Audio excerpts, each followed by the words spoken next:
कोस्तां जे land mafia अॻुवाण गुलज़ार पालारी तपेदार अज़हर जोणिजो सां गठजोड़ करे डिघराणी पालारी बिरादरी जी मौजूद शख़्सियत ऐं मलकस जे वेझे साथी जे वॾे लोहीड़ो ख़ान ऐं ॿियनि जे नाले 33 एकड़ ज़मीन जो खातो जालसाज़ी ज़रिए फ़ौती खातो तब्दील करे ज़मीन जा 3 भाईवार ॾेखारे फ़ी भाती जे नाले ते 11 एकड़ ज़मीन जो खातो ठाहिण खां पोइ लैंड माफ़िया अॻुवाण गुलज़ार पालारी तपेदार अज़हर जोणिजो मुआरफ़त ज़मीन जूं 3 NOCयूं हासिलु कयूं।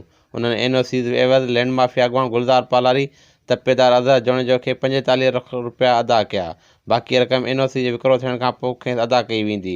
लैंड माफ़िया अॻुवाण गुलज़ार पालारी ॼाणायल NOC जी फ़ी एकड़ 5 लख रुपया अघु लॻायो। ज़रियनि मूजिबि ज़मीन जे असुलु मालिक खुड़क पवण ते NOC जारी करण खां रोकण लाइ रेवेन्यू अमलदारनि खे दरख़्वास्तूं पिणु ॾिनियूं हुयूं। दरख़्वास्त बावजूदि तपेदार अज़हर जोणिजो NOC जारी करे छॾी।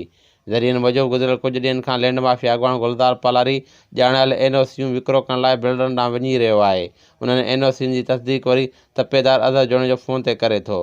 इन सिलसिले में मिलियल ॼाण मूजिबि मुतासिर जो मौजूदु शख़्सियत मलिक असद जो वेझो साथी आहे। उहो दांहुं खणी मलिक असद वटि पहुतो। मलिक असद वरी सरी जे वॾेरे घराणे सां तालुक़ु रखंदड़ वॾे ॾांहुं खेसि उमाणियो त मामिलो हलु कयो वञे, जितां खेसि मामिलो हलु करण जी ख़ातिरी कराई वई आहे। पर भाईवार ॿिनि ॼणनि सां फ्रॉड जो कंहिं नोटिस न वरितो आहे, जंहिं करे मुतासिर थींदड़ 2 ॼणा इंसाफ़ जा मुंतज़िर आहिनि।